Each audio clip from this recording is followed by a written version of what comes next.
Hello everyone, and welcome to all esteemed members of the management, including our CEO, CFO, and CDO. Today, we Team 10 are here to present our latest project, Django e-commerce app platform, where users can buy watches and books online. Let's go over today's agenda. We'll talk about preventions like XSS, CSRF, and broken access control implemented in the website. Now I'll hand over to Pranav for a demonstration and broken access control demonstration of the website. Broken access control is related to vulnerabilities where attackers can access features and functions on a website that they are not supposed to. Our website has three separate roles for users, namely admin, staff, and customer, and they have access to specific functionality that is separated. Looking at our website, we have books and watches that can be purchased by customers. Currently, it's being logged in as a customer. I will add products to the cart and try to make a purchase.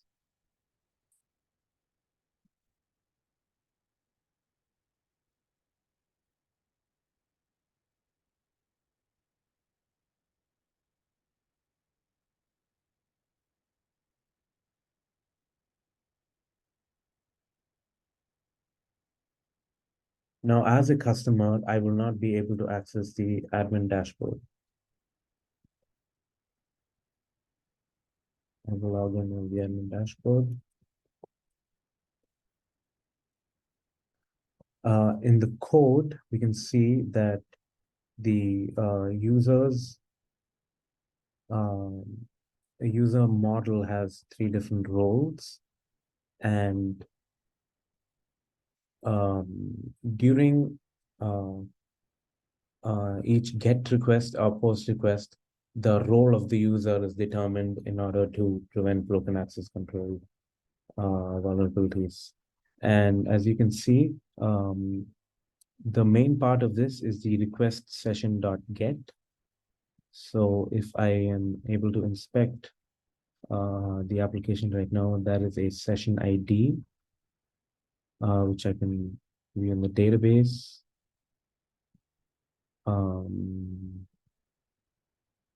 Over here, I'm able to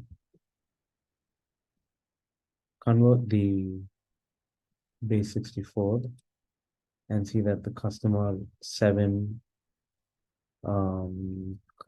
corresponds to a specific role, which I can see in user roles. Number 2 is admin. So that's how broken access control is mitigated. Now I will let Sampada talk about CSRF. Hi, I am Sampada and I'm here to talk about CSRF attack prevention. CSRF token plays a critical role in securing Django e-commerce website as it handles users' data, payment information, by ensuring that every form submission or post request come from a trusted site and not from a potential attacker. Now, I'll move to the demo part of the presentation. I've disabled all CSRF token and implementation. Now let's check the website before implementing the CSRF prevention.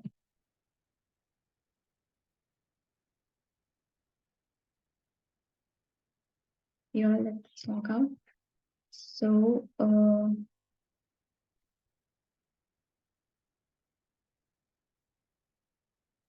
while logging, we can inspect, and here we can, in applications, we can see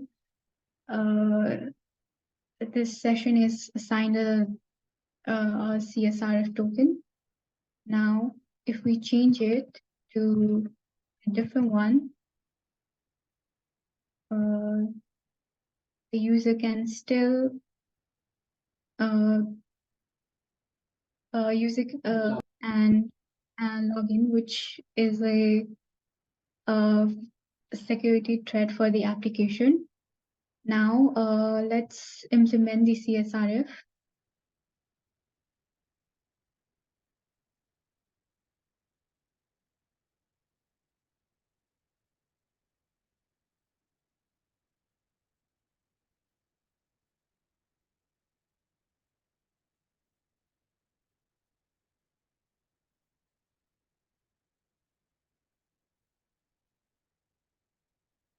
Now let's check the website after implementing the CSRF.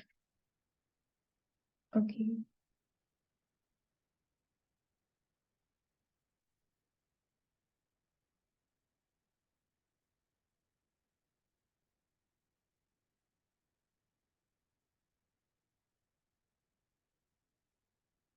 Yeah, when I change this icon to another one and make a post request, it shows there's forbidden and like CSRF verification failed, which means like the CSRF attack prevention is working.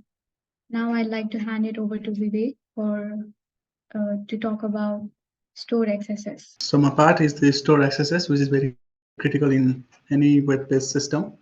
So the thing is that like when the user puts certain input over the web page, like the input might be from the comment section or source section, then the input text will go directly to our system, and first we do the input validation. And in input validation, if the certain words or strings are matched with the blacklisted one, then it will display the invalid input without storing any data in the database. So I'll show the quickly demonstration how it is working.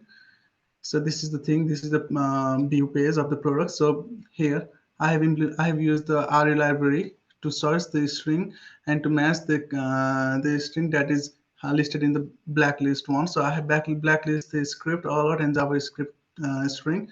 So when I get the input, then it will store in the review text variable. Then it will search the string, and if it is found, then it will display the message info as an invalid info, and it will redirect to product page without storing in the database. But if it doesn't found any such string, then it will go for the next process, that is the data sanitation.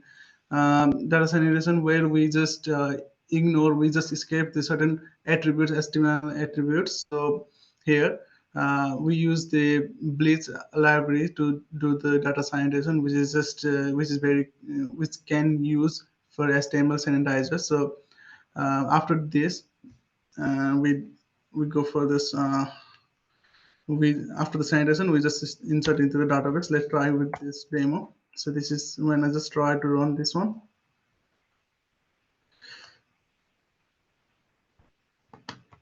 So this is the web page. Okay, now let's try to add some preview here.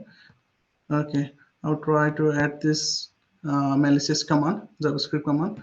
When I try to put the input, then it will show like it will just remove it, match the blacklisted word, and just display the invalid input without storing in the database. Let's quickly verify in the database. Uh,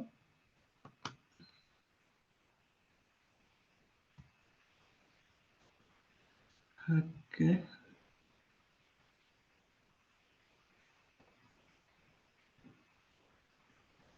Here the database is empty, the review section is empty. Now let's try with the data sanitation process. Okay, let's try with some words.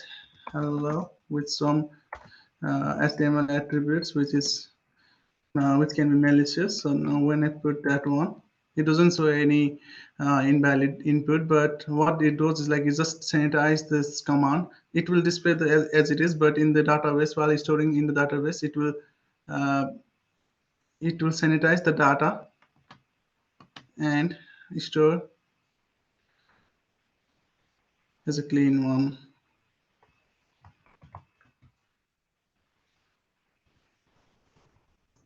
You can see hello and this is the sanitized form of data that has been stored in the database. So this is how it works. And if I have to try this from normal one, it doesn't do anything, it's just stored in the database. So this is how it works and how it implements, how it prevents from XSS. So now I would like to move forward to Sarfraz. Thank you, Vivek, for handing over. Now I'm going to talk about DOM-based XSS, which is in the search functionality. So let's see the execution of malicious JavaScript code before the implementation of security functionality. So here we can see that when a cross-site script payload is given, it is being executed. These are three various payloads that are being given, and all of them are being executed when there is no cross-site scripting prevention in place.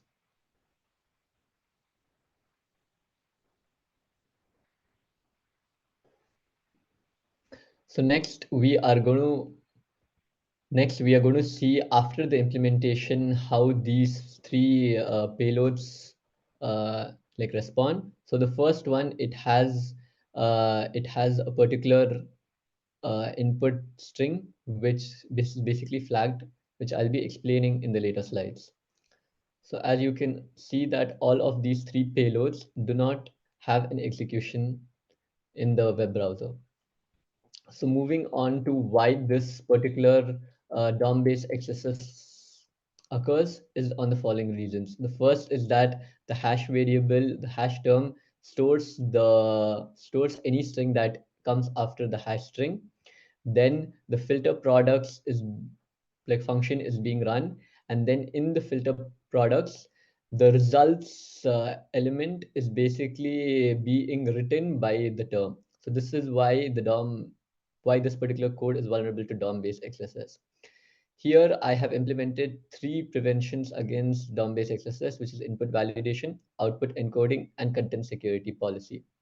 So looking on to the input validation, I have like listed a few of the malicious keywords that are basically flagged. So whenever these words are flagged, the input is stopped and it is basically not given. Next, when we move to output encoding, I have basically uh, replaced all of the HTML entities with HTML encodings of it. So the malicious cross-site scripting does not work. Further, I have defined a custom CSP using the following thing. So here in this custom CSP middleware that I've created, a nonce is generated for script and for style inline attributes. This nonce value is passed on to every like response, and then I have defined the script and all of the other CSP headers, and each of these CSP headers is added into the response header that is provided with each response. Next, with every CSP like violation, there is a log being logged to csp-reports.txt. For nonce value for inline styles, what we do is we add in the nonce value for each request. But when it comes for in tag style, like for example, for the image tag, if we want to style, so what we have done, so what the workaround is to create a separate style and add a nonce for it. The same thing is done for a script tag where the request.nonce is added. But when we need to, like when we have a submit button that goes for the search functionality, what is found is that when the search button is performed, because of the CSP, this JavaScript is not run. So in this place, a new script tag is added with a .add event listener element, which basically makes sure that the submit button works as intended. In summary, we have created a Django web application which fully works with the following security implementations of broken access control, cross-site request forgery, and cross-site scripting. Thank you. Thank you.